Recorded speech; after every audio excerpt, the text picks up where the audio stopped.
Hello, तपाईँहरूलाई स्वागत छ हाम्रो बुढाबुढी ब्लगमा। अनि हाम्रो चाहिँ आज किचन ब्लग हुन गइरहेको छ र सबैभन्दा सुरुमा तपाईँलाई हामीले चाहिँ म्यास गरेको बन्द देखाइरहेको छु। यो भनेको चाहिँ यसलाई चाहिँ हामीले सानो सानो पिसमा चप गरेको हो, धेरै टाइम लागेर। त्यस पछाडि यो चाहिँ हामीले अघि नै मुसेर राखेको रेडी बनाएको पिठो। अनि हामीले चाहिँ यहाँनिर सोयाबिनलाई पनि अघि नै मजाले चप गरेर राखेको छौँ। खुर्सानी र धनियाँको पेस्ट होइन, चप पनि यहाँ तपाईँले देख्न सक्नुहुन्छ। र हाम्रो यो भनेको चाहिँ लसुन र अदुवा लसुनको पेस्ट होइन, चप गरेको, यो यही मेसिनमा चप गरेको हो। अनि यहाँनिर चाहिँ छ हाम्रो सेन्चुरी मोमो मसला, सधैँको लागि सबैको लागि राम्रो। अनि अर्को भनेको चाहिँ हाम्रो यहाँ नुन बेसार मसला छँदैछ, घरेसी मसला। यो चाहिँ हामीले तेमुबाट मगाएको। यो चाहिँ बेलना हो, यो चाहिँ चक्ना भनौँ के भनौँ थाहा छैन, तर त्यही हो, काठको नभएर प्लास्टिकको छ, राम्रो छ, भरपर्दो छ। यो चाहिँ हाम्रो रबिनहुडको पिठो हो। अनि यो चाहिँ हाम्रो त्यही पिठोबाट बनेको हो। यो चाहिँ हाम्रो बन्दा र प्याजको मिश्रण हो। अब यसमा चाहिँ हामीले यहाँनिर खुर्सानी र धनियाँको चप गरेर राखेको अघि नै राखेको हाल्दैछौँ। आफ्नो स्वादअनुसार खुर्सानी कति हाल्ने, धनियाँ कति हाल्ने। अनि अर्को भनेको चाहिँ यो चाहिँ हाम्रोतिर चाहिँ सोयाबिन भन्छ, अब पूर्वतिर, अब पश्चिमतिर के भन्छ थाहा छैन। यो पनि यहाँनिर टक्क सबै हालिदिनु फेरि मजाले। त्यस पछाडि यो अलिक ठुल्ठुलो भएछ, माइन्ड नगर्नु होला। यसलाई चाहिँ सक्दो सानो बनाउनु, जति सक्दो सानो बनाउनु भयो त्यति राम्रो। हाम्रो अल्छी जिब्रो अल्छी तिग्रो स्वादी जिब्रो भन्ने जस्तै हुन्छ। अब अलिक अल्छी मान्छे पऱ्यौँ, त्यो ठुल्ठुलो भयो, अलिक सानो बनाउनु पर्ने हुन्छ।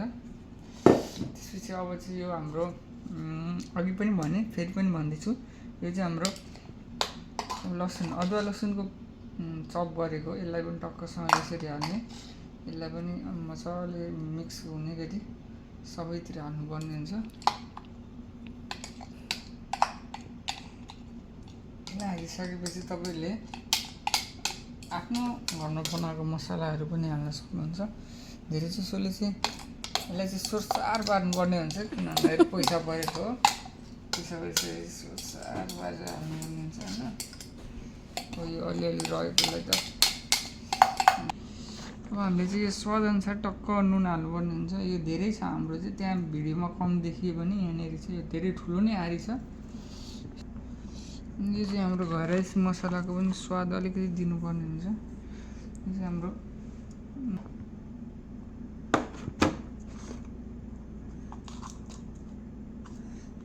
त्यो चाहिँ अब अन्तिममा आएको रहेछ, त्यही भएर यस्तो गर्नु परेको अवस्था। त्यस पछाडि चाहिँ हाम्रो अब बेसार थोरै हाल्नुपर्ने हुन्छ, स्वादअनुसार बेसार हामी चाहिँ थोरै हाल्ने गर्छौँ। र यसमा चाहिँ खासमा तेल तताएर हाल्दा पनि हुन्छ। हामी चाहिँ अब तर यत्तिकै स्वादअनुसार ठिक्क धेरै हाल्यो भने भएर बेसार बनाउँछ, यति हो हामीले हाल्ने। त्यस पछाडि हाम्रो सधैँको लागि सबैको लागि हाम्रो मसला चाहिँ हामीले यसरी सर्लक्कसँगले मोमो मसलालाई चाहिँ सबैभन्दा क्वान्टिटी डिपेन्ड्स, चम्चीले चाहिँ यसरी मोल्नुपर्ने हुन्छ, यसरी मोल्नुपर्ने हुन्छ।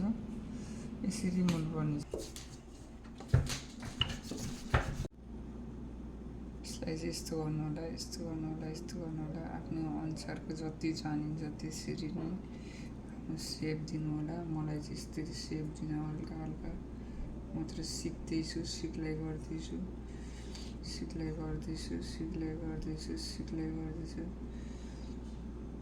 अनि यस्तरी बनाउनु होला होइन। अब अलिक भएको छैन, बिस्तारै सिक्छु।